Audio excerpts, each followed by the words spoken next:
When the world's safest assets start meeting open ledger infrastructure, something shifts. Trillions in treasuries, corporate cash, and fund shares are waiting for a compliant bridge, a way to move with blockchain speed without breaking the rulebook.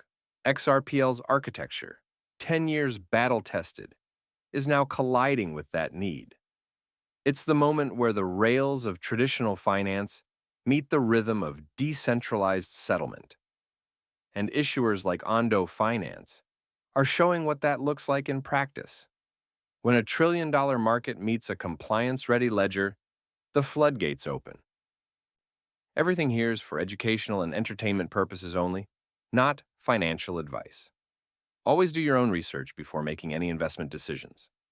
If clear, no hype crypto education helps you make sense of all this. Hit like and subscribe. It tells YouTube this series is worth showing to other newcomers, and it helps me keep building it for you. Tokenization itself was never the problem. Compliance was.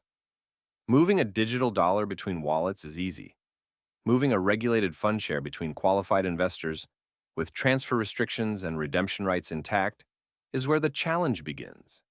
XRPL didn't chase anonymity. It built policy into the protocol so that compliance could finally scale. Ondo Finance is a perfect case study. Their OUSG token, short-term U.S. Treasuries, is already live on the XRPL, using Ripple's RLUSD stablecoin for minting and redemption. They took traditional treasury exposure, wrapped it in a token, and proved institutions want yield. They can access 24/7 without compromising oversight. Their main operations today still live on Ethereum, but they're now extending that framework to XRPL through RLUSD, Ripple's regulated stablecoin backed by BNY Mellon reserves. That expansion matters.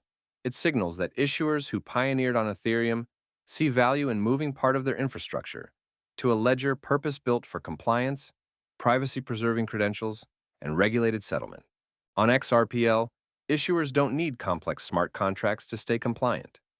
The ledger itself gives them policy tools, Allowlists to define who can hold the asset, Clawback to reverse tokens under court order, and account flags that restrict transfers when rules require it. These aren't flashy features. They're engineered restraint, and that's exactly what compliance demands. Privacy doesn't disappear, it evolves. Through credential-based verification and selective disclosure, investors can prove they're eligible without exposing identity data on-chain. Think of it like showing your ID at the door. The venue confirms you belong, but your personal details never go public. Let's walk through a clean mint-to-redeem cycle. A qualified investor completes KYC, connects a wallet, and receives issuer approval through an allow list. Using RLUSD, they mint fund shares represented as tokens. Those tokens can trade in permissioned XRPL automated market maker pools, where prices stay aligned with the fund's net asset value, or NAV, the real-world price per share based on the fund's underlying holdings. Oracle data keeps on-chain markets anchored to that value, so trading reflects the fund's true worth. When it's time to redeem, the investor burns tokens and receives RLUSD back. Instant cash leg, zero reconciliation headaches. This is where Oracle data becomes crucial. Oracles post a fund's NAV and reference prices directly to XRPL, giving automated markets a reliable speedometer for value liquidity providers. See where fair value sits and trading stays within compliance-approved ranges. It's transparent, auditable, and tamper-resistant, qualities regulators can actually verify. XRPL also brings one overlooked strength: speed with certainty. Transactions finalize in 3 to 5 seconds with deterministic settlement, meaning once confirmed, it's final. That reliability lets issuers and market makers move confidently between asset pairs. And when liquidity is thin across currencies, stablecoins, or tokenized funds, XRP functions as the native bridge asset, keeping settlement smooth without introducing counterparty risk. Speed, finality, and native liquidity are what make the XRPL Foundation more than just another network. They make it dependable infrastructure. Imagine that flow extended globally. RLUSD handles instant settlement. Medico and standard custody safeguard the underlying assets. G-Treasury connects the corporate side for fund management. XRPL becomes the compliance substrate, a public ledger where policy exists in code and every participant can prove they're following the same rulebook. Ondo may be the first mover, but it won't be the last. Even the 2025 U.S. Digital Assets Report used Ondo Finance as its reference model for how tokenization should operate. A compliant issuer bridging traditional financial assets like treasuries into public blockchain markets. That placement wasn't random. It signaled that regulators now recognize tokenization as an extension of existing market plumbing, not a disruption to it. Once one issuer publishes a clear compliance template, others reuse it. Securitize can extend its SEC-registered infrastructure into the same policy framework Tokeny can apply it across European markets. Regional partners like Mercado Bitcoin in Latin America can mirror the model for local RWA offerings. Each new entrant doesn't reinvent the wheel. They adopt the proven parameters of policy-based tokenization. The network effect compounds fast, showing institutions that on-ledger doesn't mean unregulated. It means verified, programmable, and auditable by design. That validation marked a turning point. It showed that tokenization wasn't a fringe experiment. It was entering the policy conversation.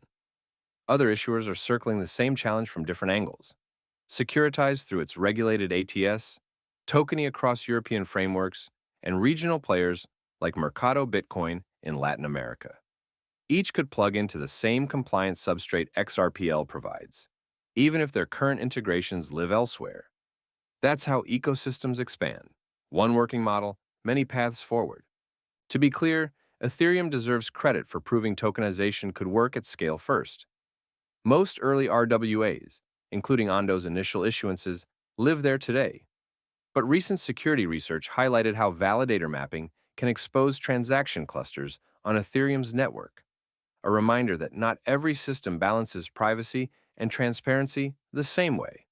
XRPL takes a different path. Regulated visibility by design. Auditors and issuers see what they need. Customers stay protected. That philosophy of trust through compliance is why institutions are testing these rails in the first place. For a deeper breakdown of Ethereum's validator architecture and its hidden flaw, check out my earlier episode, Ethereum's Hidden Flaw and the XRP Ledger Advantage. It gives the full picture of why this shift toward XRPL may already be underway. Let's be real about challenges.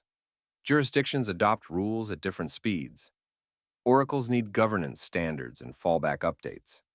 Issuers must define exactly when clawback applies and how redemptions are handled. And secondary liquidity takes time to mature. Permissioned pools and market makers will seed it first. None of this is a showstopper. It's the normal maturation of finance finding its digital rhythm. The reward is enormous. With a compliance-ready ledger and on-chain cash, an issuer can reach investors globally, settle in seconds, and reconcile continuously. Corporates can sweep idle cash into tokenized treasury funds, earn yield, and pull back liquidity instantly when bills come due. The operational gains are measurable, and for the first time, regulators can audit the process in real time. Zooming out, this is where XRPL and Ripple's infrastructure converge. Ripple provides the institutional stack, RLUSD for cash, Prime for liquidity, Treasury for cash flow management, custody for safekeeping. XRPL provides the open, policy-enforced ledger. Together, they form a complete path from regulated issuance to compliant secondary liquidity. When policy exists in protocol and cash settles in seconds, tokenization stops being a demo and starts being finance. That's the quiet revolution happening right now. And the next wave of institutional DeFi may look a lot like what's already running here. Part 1 explained the privacy for compliance foundation that made this possible. Part 2 mapped Ripple's institutional engine, Prime, Treasury, RLUSD, and custody. Today, we connected those systems to real issuers and real liquidity. The trilogy closes here, but the build-out of regulated finance on XRPL is only just beginning. If you want to see how the cash side actually moves, margin, financing, and corporate treasury flows with RLUSD inside Ripple Prime, jump to Part 2 next. That's where the spreadsheets meet the chain. This channel is for educational and entertainment purposes only, and is not financial advice. Always do your own research and keep the discussion respectful. If you enjoyed the video, please consider liking, subscribing, leaving a comment, or sharing it with a friend.